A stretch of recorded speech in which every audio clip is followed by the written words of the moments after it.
Hola amigos y bienvenidos una vez más a este estudio bíblico. Darles las gracias por estar ahí en sus hogares. En el día de hoy tenemos una historia que ocurrió en el Nuevo Testamento, de la cual vamos a poder extraer un concepto básico, realmente básico, a la hora de entender lo que significa el cristianismo. Si tienen sus Biblias allá cerca de ustedes, les quiero invitar que vengan conmigo al libro de Lucas, capítulo 7. Lucas, en el Nuevo Testamento, capítulo 7, nos trae un número de historias. Esta que vamos a leer en particular se encuentra a partir del versículo 36 en ese capítulo. Y es la historia en la cual un fariseo ruega a Jesús que venga a comer en su casa. Este fariseo es llamado el fariseo leproso, o Simón el leproso, Simón el fariseo. Y la historia nos cuenta, de hecho esta historia se repite en alguno de los otros evangelios, nos cuenta que Simón el fariseo fue sanado por Jesús de lepra. Por eso también a veces se le conoce como Simón el leproso. Evidentemente, cuando le está invitando a la casa a comer con todos sus amigos y con toda la gente, no es leproso, porque antiguamente aquella persona que es leprosa tenía que estar apartado de la sociedad y tenía que decir, cuando se acercaba gente, leproso, leproso. Y en la Biblia la lepra es utilizada también como un símbolo del pecado.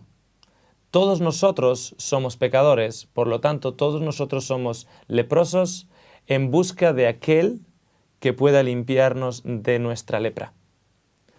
Así que Simón el leproso, ahora Simón el fariseo, ruega a Cristo que venga a su casa a comer, con muchos invitados. Vamos a leerlo juntos. En el versículo 36 de Lucas 7 nos dice lo siguiente. Leamos. Un fariseo rogó a Jesús que comiese con él. Así fue a casa del fariseo y se sentó a la mesa. Entonces una mujer de la ciudad, que había sido pecadora, al saber que Jesús estaba a la mesa en casa de aquel fariseo, trajo un frasco de alabastro con perfume. Se puso detrás de él, a sus pies, y empezó a llorar, a regar con lágrimas sus pies y a enjuagarlos con los cabellos de su cabeza, y besaba sus pies y lo ungía con el perfume. Vemos dos detalles, dos tipos de personas aquí. Vemos a el fariseo, que en otro de los evangelios nos indica que era leproso y que Jesús lo sanó. En otras palabras, que había sido tocado por la lepra, pero ahora ha sido sanado. Y tenemos una mujer que nos dice que había sido pecadora y va en agradecimiento a Cristo y con sus propias lágrimas le unge los pies y le limpia los pies y le unge con un perfume carísimo. De hecho, se dice que el costo de ese perfume, de ese poquito perfume que ella tenía en esa pequeña jarra de alabastro, podía llegar a costar el sueldo de más de un año. Entonces tenemos a alguien que había sido tocado por la lepra, que es un símbolo del pecado, pero fue sanado por Cristo. Y a alguien que fue pecadora en sí, fue sanada por Cristo, y se encuentran ambos en el mismo lugar donde Cristo está ahora, ambos para agradecer. El uno a través de una comida, la otra a través de un ungimiento con un regalo carísimo y con sus lágrimas. Entonces, dos pecadores que han sido sanados por Cristo y que están agradeciendo a Cristo por esa sanación, uno a través de una comida, la otra a través de esta ofrenda de alabastro. Versículo 39 nos dice lo siguiente. Al ver esto, el fariseo que lo había convidado dijo para sí, si éste fuera profeta, conocería qué clase de mujer lo toca, que es pecadora. Quiero que entiendan algo. Simón está invitando a Cristo con otros amigos, no solo porque él había sido leproso y a través de Cristo ahora ya no era, sino porque Cristo en ese momento era un hombre popular. De hecho, la cronología de esta historia nos la da el Evangelio de Juan y nos dice que en parte de aquellos que estaban presentes en esa comida era Lázaro, a quien Cristo había resucitado. Entonces, Cristo era el hombre del que todos hablaban.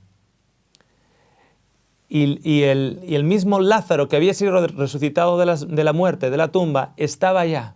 Todos querían ver a Jesús, el que había resucitado. Todos querían ver a Lázaro, aquel que había muerto y había resucitado. Y Simón se une al carro de la fama y dice, bueno, a mí también me ha curado, venga a mi casa, no solo para dar honor a Cristo, sino para darse honor a sí mismo. Es como que el estar en contacto con Cristo le está dando a él un honor, le está dando a él una gloria compartida con aquel y aquellos que son famosos, Lázaro y Cristo. Y cuando él ve, primero él huele, porque el perfume es delicado y impregna el ambiente y él huele. Cuando él huele y luego él ve lo que esta mujer está haciendo, la Biblia nos dice que dice en su corazón. O sea, dice para sus adentros. Algo que el resto no está escuchando, pero para sus adentros él está diciendo, si este fuera profeta, él sabría que la que le está dando esta ofrenda de perfume y lágrimas es una pecadora. Fíjense, si este fuera profeta, cuando el resto de los creyentes no consideraba a Jesús profeta solo. Era profeta, sí, pero no profeta solo. Le consideraban el Hijo de Dios, le consideraban el Mesías, aquel que debía venir para rescatarles de la vida de miseria donde estaban viviendo. Muchos con un entendimiento equivocado, porque creían que era Cristo quien los iba a sacar del yugo romano, pero de todas maneras lo consideraban el Mesías, no solo un simple profeta. Juan era un profeta, pero Cristo no era solo un profeta. Así que vemos que Simón tiene un entendimiento de Cristo un poquito desconfiado. No hay una fe en Cristo tal que le identifique como el Hijo de Dios. Si bien le ha sanado de la lepra, todavía él tiene reservas a la hora de identificar a Cristo como el Mesías. Le llama profeta. Y luego tenemos esta señora que se está dando a Cristo de una manera impresionante porque era pecadora y llega y ahora ya no es. El versículo 40 nos dice lo siguiente. Entonces Jesús le dijo, Simón, tengo algo que decirte. Y le dijo, di, maestro. Y esto es lo que Cristo le dice a Simón. Creo que he estado diciendo hasta ahora Simon o Simón. Un acreedor tenía 2 deudores. Uno le debía 500 denarios y el otro 50. Y como no podían pagarle, perdonó a los 2. ¿Cuál de ellos lo amará más? Simón respondió, pienso que aquel a quien perdonó más. Jesús le dijo, has juzgado bien. Recuerden que Simón piensa en su corazón, si este fuera profeta sabría que ella es pecadora, en su corazón. Y sin embargo, Dios fue capaz de discernirlo. Jesús sabía lo que estaba pensando. Y en lugar de acusarlo, en lugar de exponerlo delante de todo el mundo, le cuenta una parábola. Y en la parábola le dice que hay 2 deudores, uno debe 500, el otro debe 50, ninguno de ambos puede pagarlo.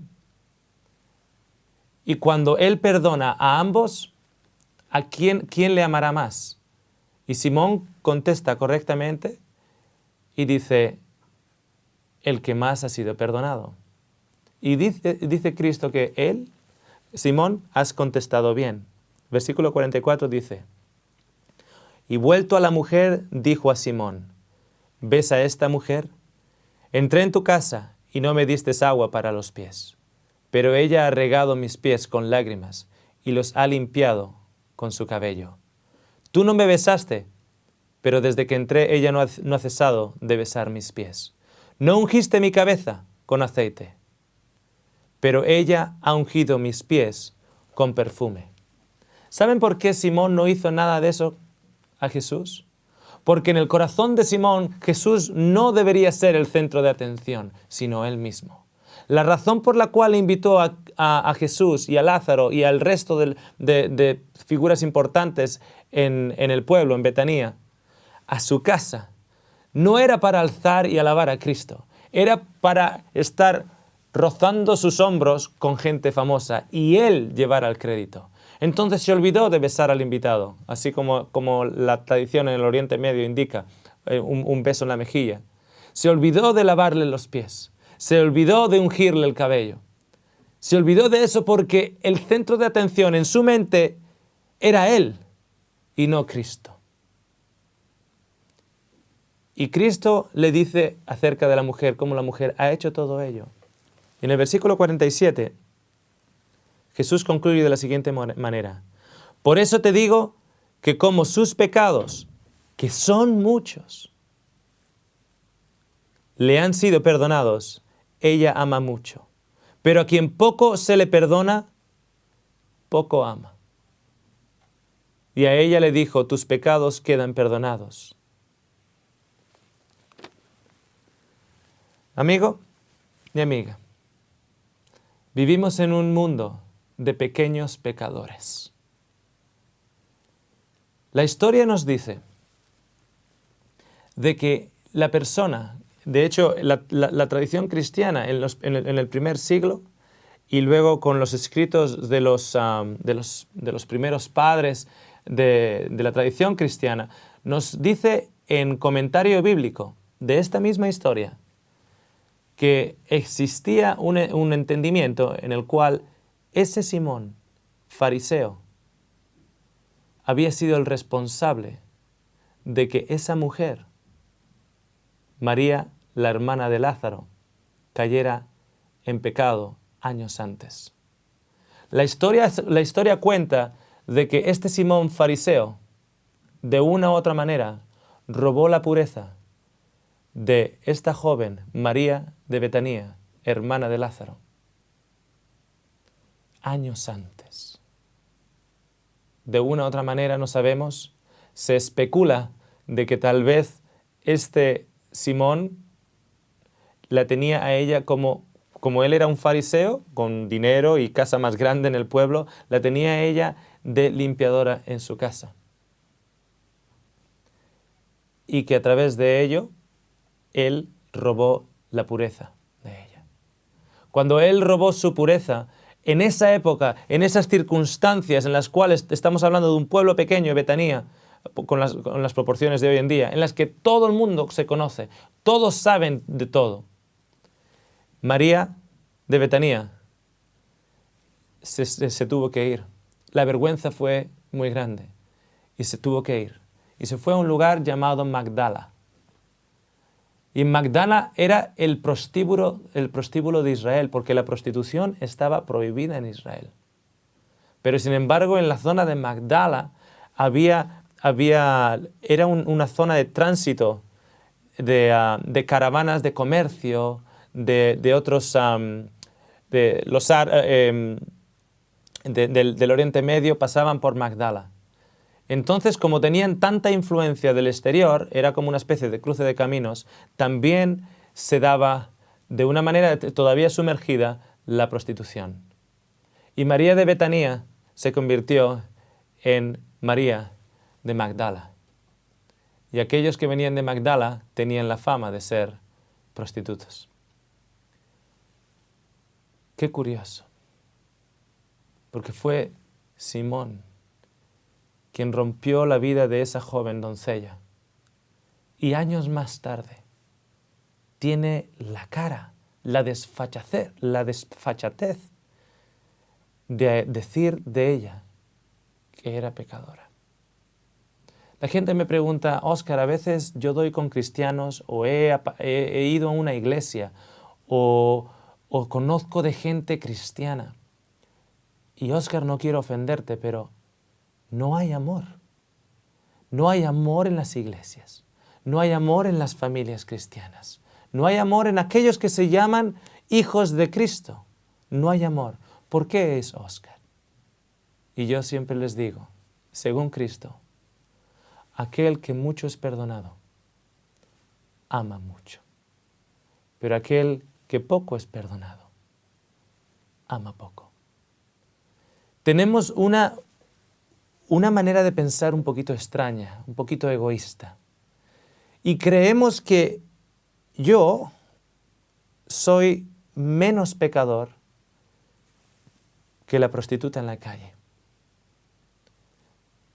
Que de alguna manera mi orgullo es menos pecado que el drogadicto. Que hasta cierto punto, como yo pago mis impuestos, soy menos pecador que el corrupto en un ayuntamiento o en un gobierno que ha defraudado al fisco. En otras palabras, que yo soy menos pecador que otros. Qué gran error. Qué gran tragedia. Porque si tu pecado es pequeño, pequeño es tu Salvador. El caso es que tenemos que experimentar la salvación de Cristo.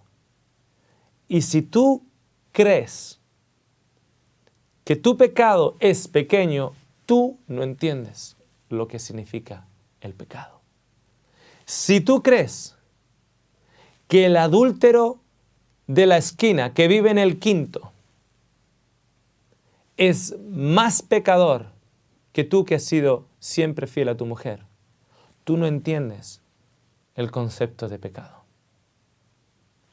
Si tú crees que ese joven que está en una relación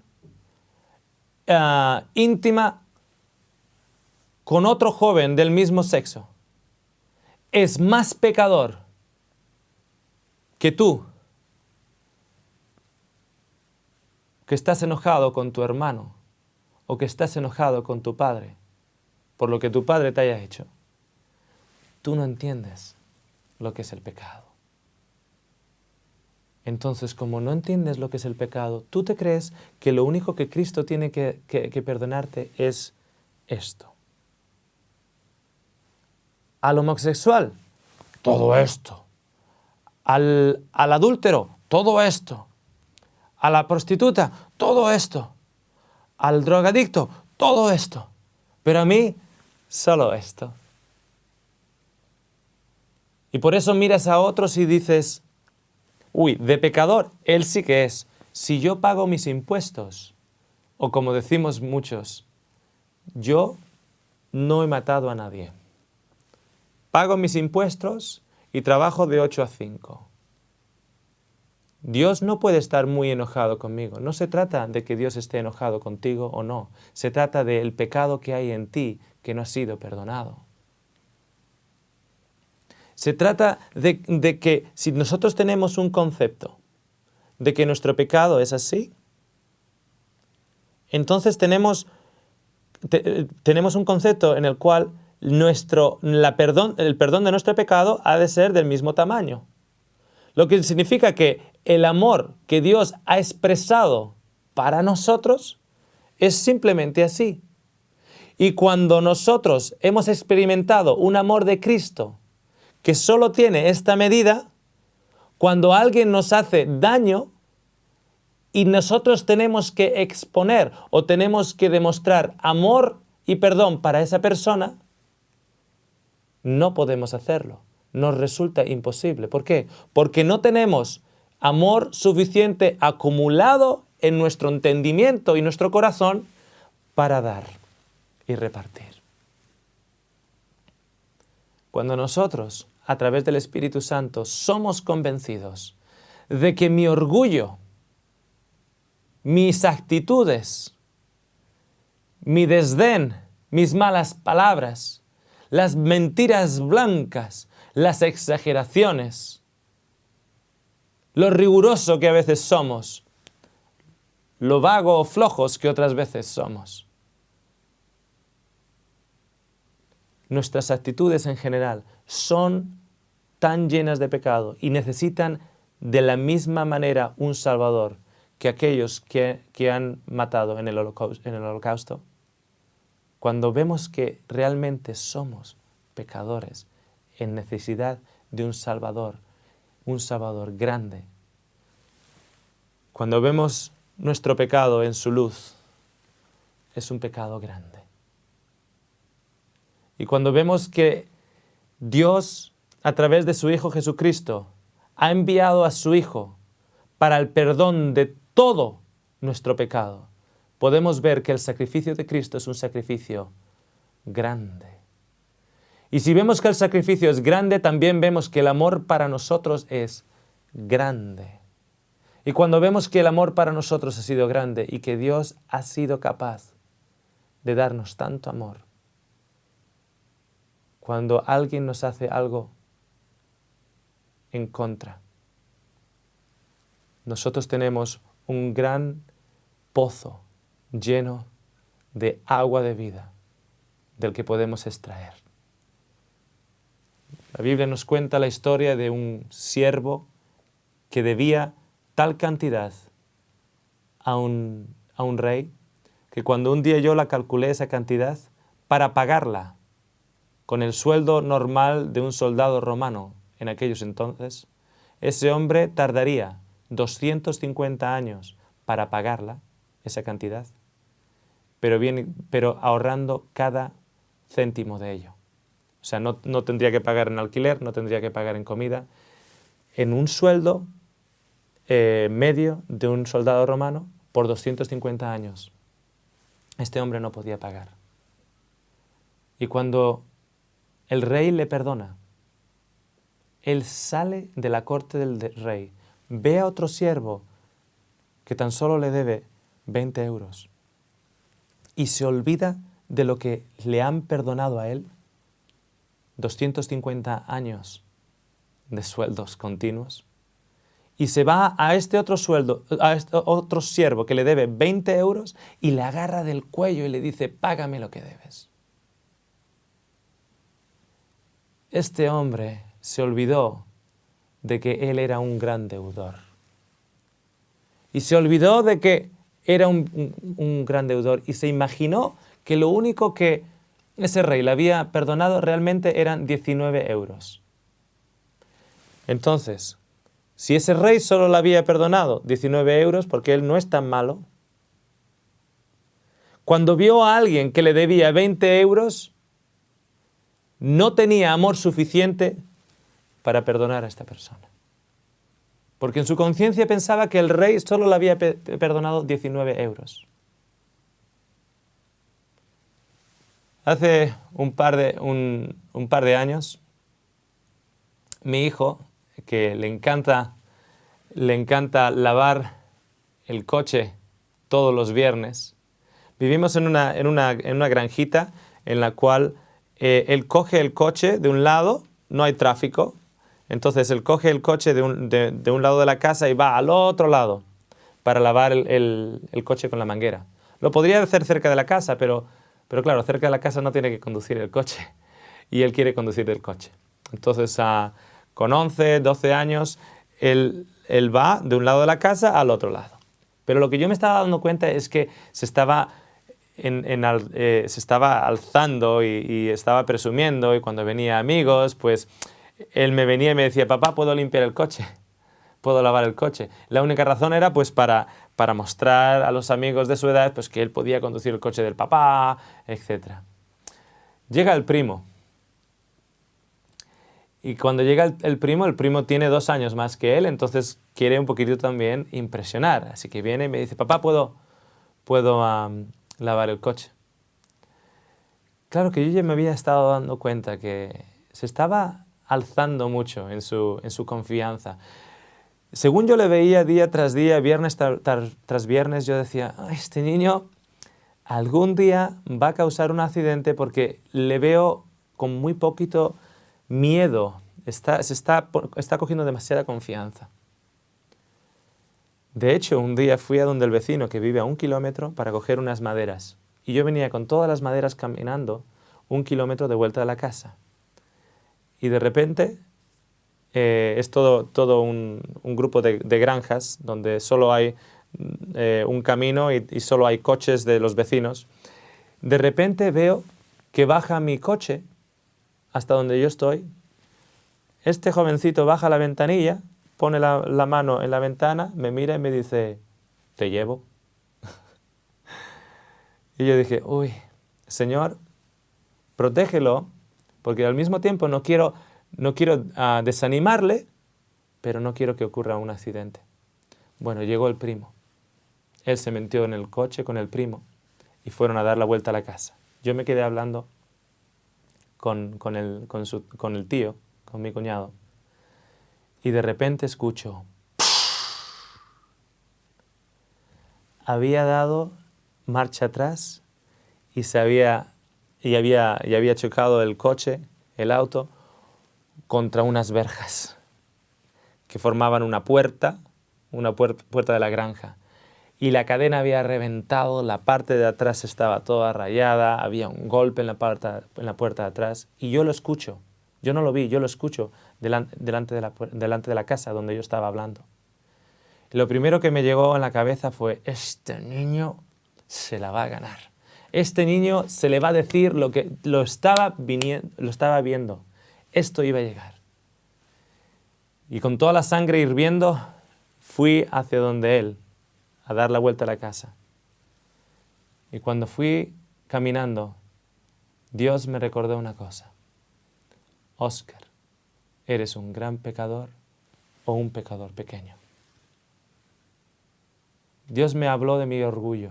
Me recordó en un instante, en un medio segundo, a través de su Santo Espíritu, que Él ha perdonado de mí esto.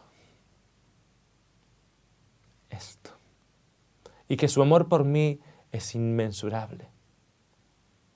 Y que de donde ese amor viene, hay más para que yo pueda coger y mostrárselo a mi hijo. El único daño que fue el daño del coche. Y les digo, mi hijo aprendió la lección sin ningún daño grave. Tan solo una raspadura y un hundimiento en el coche. Entre mi cuñado y yo arreglamos la verja, arreglamos la puerta y mi hijo estaba blanco. No quería saber nada. Me dio las llaves del coche y me dijo, perdona papá, perdona papá. Cuando ya arreglamos la puerta, yo le di las llaves de vuelta del coche y él no las quería coger. Les dije, Nicolás, tú has traído aquí el coche. Lávalo, hagan un buen trabajo, no rápido, hagan un buen trabajo, lávalo bien y luego lo aparcas. Papá, yo no quiero aparcarlo. Hijo, cuando Dios perdona, olvida. Yo te he perdonado. Dios me perdonó a mí. Es por eso que yo puedo perdonarte a ti. ¿Por qué no nos podemos perdonar los unos a los otros? Puede ser porque realmente estamos considerando que somos pequeños pecadores. Te veo en el próximo estudio.